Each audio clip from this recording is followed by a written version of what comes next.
मेरे भाई मेरे बहनों, आप सभी लोगों को परमेश्वर के नाम से जय मसीह की। और आइए स्वागत करते हैं आपका फिर से एक और नया वीडियो में। मेरे भाइयों मेरे बहनों, मैं आपको बताना चाहूँगा कि आज का जो वीडियो है आपके सोच को बदलेगा। आप चर्च में जा रहे हैं तो आपको क्या ऐसी गलती नहीं करना है जिससे आपके जीवन में ब्लेसिंग रुक जाती है। क्या आपको ऐसा गलती नहीं करना है जिससे आपके जीवन में चंगाई नहीं मिलती है। मेरे भाई मेरे बहनों, मैं आपको बताना चाहूँगा कि एक मसीह का स्वर्ग में जाने का सबसे बड़ा स्थल होता है चर्च। अगर वो स्वर्ग में जा रहा है तो उसका पूरा क्रेडिट जाता है चर्च को और चर्च के पास्टर को, क्योंकि जो कुछ भी वो व्यक्ति अपने जीवन में अपने जीवन को बदला है या उसे चंगाई मिली है, इसके या उसके साथ जो कुछ भी हुआ है वो है परमेश्वर का देन। और परमेश्वर से बड़ा सबसे देन होता है। यीशु मसीह कहता है कि जो मेरा दास का स्वागत करता है वो मेरा करता है, यानी परमेश्वर के दास का। यानी परमेश्वर का दास हमको हर एक चीज सिखाता है। हमको पाप करते हैं उसके बारे में बताता है कि हमको पाप नहीं करना है, और हम अपने जीवन को सुधारते हैं और फिर धीरे धीरे हम एक अच्छे ब्लेसिंग को देखते हैं। तो मेरे भाई मेरे बहनों, मैं आपको बताना चाहूँगा कि इंसान के जीवन में सबसे बड़ा जानते हो क्या होता है? प्रार्थना। हर एक के मैं वचन में बोलता हूँगा प्रार्थना। जितना वो व्यक्ति प्रार्थना करता है अपने जीवन में, उतना ही उसके जीवन में ब्लेसिंग मिलता है। लेकिन प्रार्थना कब काम करेगा हमारे जीवन में? जब हमारे जीवन में परमेश्वर का अनुग्रह के साथ साथ परमेश्वर का वचन हमारे हृदय में होगा। मेरे भाई मेरे बहनों, एक बात अपने जीवन में हमेशा याद रखना कि हर एक इंसान के अंदर एक बम होता है। ये बम नहीं मैं बात कर रहा हूँ जो बम फटता है, ये बम की बात नहीं हो रही है। बम की बात हो रही है कि एक इंसान का बम होता है हृदय में, उसके मन में ईर्ष्या, जलन, क्रोध, डाह, ये एक बम है।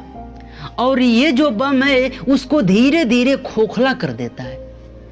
और ऐसे लोगों का चर्च में परमेश्वर का के लिए कोई जगह नहीं है। अगर ये सब करके आप चर्च में जा रहे हैं, आपको आशीष नहीं मिलेगी। मैं 100% कह सकता हूँ, आपका प्रेम निस्वार्थ होना चाहिए, क्योंकि हमारा परमेश्वर का प्रेम निस्वार्थ था। उसी प्रकार एक मसीह का प्रेम निस्वार्थ होना चाहिए एक दूसरे के लिए।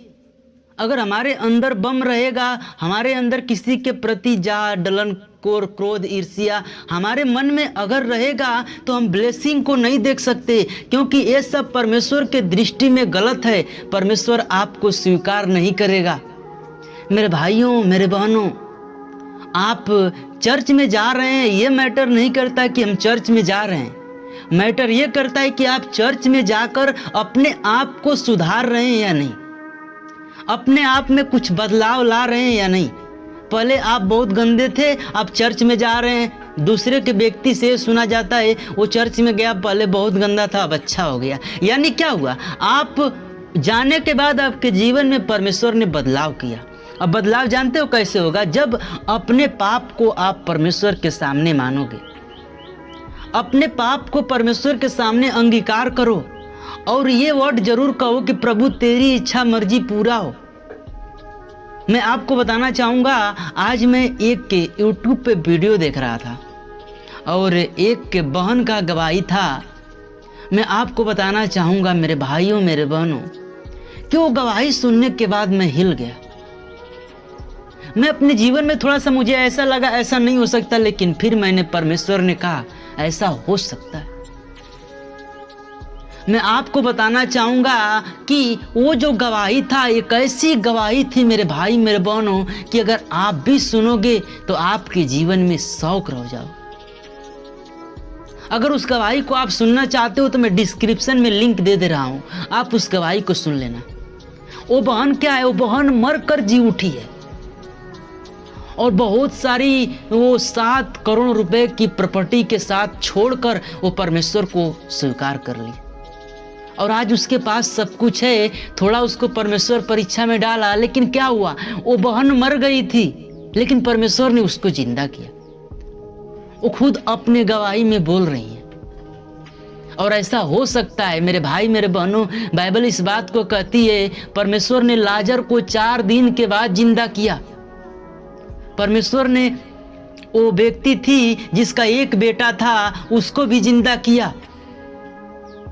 हमारा परमेश्वर उस समय भी अद्भुत करता था और आज भी अद्भुत करता है। बस हमारा विश्वास ऐसा होना चाहिए। जब हमारा विश्वास ऐसा होगा, हमको चंगाई मिलेगी।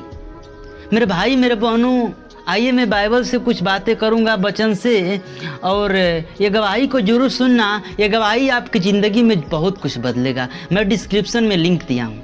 आइए एक वचन हम लोग देखेंगे, यिर्मयाह का वचन देखेंगे। लिखा है यिर्मयाह 17 अध्याय का 9 पद में लिखा हुआ है कि मन तो सब वस्तुओं से अधिक धोखा देने वाला होता है, उसमें असाध्य रोग लगा है, उसका भेद कौन समझ सकता है। हालेलुया। आइए मैं आपको इसका मकसद बताता हूँ। आप लोग राजा हिजकिय्याह को जानते होंगे, जो कि परमेश्वर को मानने वाला व्यक्ति था।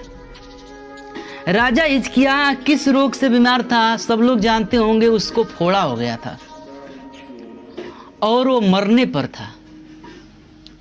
और क्या हुआ कि मैं आपको बताना चाहूँगा, जो यिर्मयाह है, यिर्मयाह क्या किया, ये बात को बता रहा है कि राजा हिजकिय्याह के पास जो फोड़े था, उसको परमेश्वर ने कहा यिर्मयाह से कि जा कह दे कि उस पर अंजीर के पत्ते पीस कर रख दे।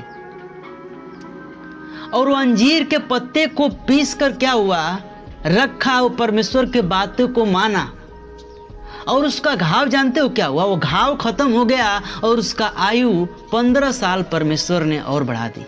हालेलुया। इस वचन में रस है। उसकी आयु को परमेश्वर ने 15 साल बढ़ा दिया। और सबसे मजे की बात यह है, मैं आपको बताना चाहूँगा कि जो राजा हिजकिय्याह था, वो मरने पर था, लेकिन परमेश्वर ने उसकी आयु 15 साल इसलिए बढ़ाई क्योंकि राजा हिजकिय्याह परमेश्वर से प्रार्थना किया। और प्रार्थना करने के बाद उसने रोया। तो परमेश्वर ने जब उसके रोए हुए को देखा, तो यिर्मयाह से कहा कि जा कह दे कि मैंने उसकी प्रार्थना सुन ली है, मैंने उसके आंसू को देखा है। मेरे भाई मेरे बहनों, हम रोते हैं तो परमेश्वर हमारे आंसू को देखता है। अगर हम जितना आंसू परमेश्वर के लिए बहाते हैं, परमेश्वर वो देखता है, उतना ही हमारे जीवन को और 2 गुना आशीष देता है, जैसे कि राजा हिजकिय्याह को मिला। वो व्यक्ति मरने पर था, लेकिन परमेश्वर ने उसकी आयु को 15 साल बढ़ाया। हम इस बात से जान सकते हैं कि असाध्य रोग जो हमारे मन में लगा है कि हम बीमार पड़ गए हैं, हम डॉक्टर के पास जाएंगे तो चंगे होंगे, हम दवाई खाएंगे चंगे होंगे। मेरे भाइयों मेरे बहनों, ये हमारे मन में असाध्य रोग कब खत्म होगा, जब परमेश्वर पर पूर्ण विश्वास होगा। यानी कि जब हमको परमेश्वर पर विश्वास रहेगा, उसको विश्वास था, उसने रोया तो अंजीर के पत्ते के द्वारा वो मरने पर था, लेकिन न मरा। वो सिर्फ विश्वास के कारण न मरा और वो अंजीर के पत्ते के द्वारा उसका घाव सूख गया। हालेलुया। उसी प्रकार हमारा विश्वास होगा। हमारा दास हमसे क्या कहता है, हमको ये बिलीव करना होगा। अगर विश्वास के साथ उसके वाणी को लें तो परमेश्वर की वाणी होती है। मेरे भाइयों मेरे बहनों, मैं आपको इस मैसेज से ये बताने के लिए आया हूँ और ये बताना चाहता हूँ कि हमको अपने मन से असाध्य रोग को निकालना होगा और परमेश्वर पर राजा हिजकिय्याह के जैसा विश्वास करना होगा, तब जाके 2 गुनी आशीष मिलेगी।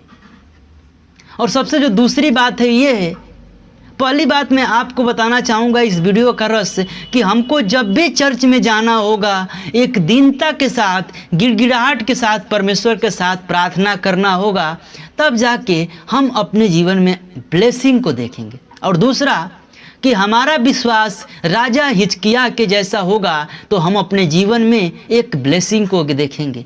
और इस वीडियो का सबसे जो अंत मकसद है, तीसरा, मैं आपको इस वीडियो से बताना चाहूँगा कि हमको अपने जीवन में असाध्य रोग नहीं रखना है, मन को अपना लालची न बनाना है। लालच करोगे नाश होगा। लालच से इस दुनिया में बड़ा कुछ नहीं है। वही एक ऐसा है जो आपको गिरा देता है। और हर एक इंसान लालच के पीछे लगा हुआ है। ये जिंदगी के पीछे कोई नहीं लगा हुआ है। वो दिन रात अपने शरीर को खटाता है पैसों के लिए, पेट को भरने के लिए, लेकिन फिर भी वो अपने पेट को अच्छे से नहीं भर पाता। जानते हो क्यों? क्योंकि उसके ऊपर परमेश्वर का अनुग्रह नहीं होता है। मेरे भाइयों, मेरे बहनों, इस वीडियो का मेन मकसद मैं आपको जाते जाते बताना चाहूँगा कि हमको अपने जीवन में विश्वास के साथ परमेश्वर के नज़दीक जाकर एक ब्लेसिंग को पाने के लिए एक नए जिंदगी का शुरुआत करना होगा, जिसमें ना तो लालच हो और ना तो ईर्ष्या हो और ना तो डाह हो, ना हो तो क्रोध हो, एक पवित्र पवित्र जीवन हो। तो आज के इस मैसेज को, कलाम को यहीं ख़त्म करते हैं। तब तक सभी मसीह भाई बहनों को परमेश्वर के नाम से जय मसीह की। आमीन।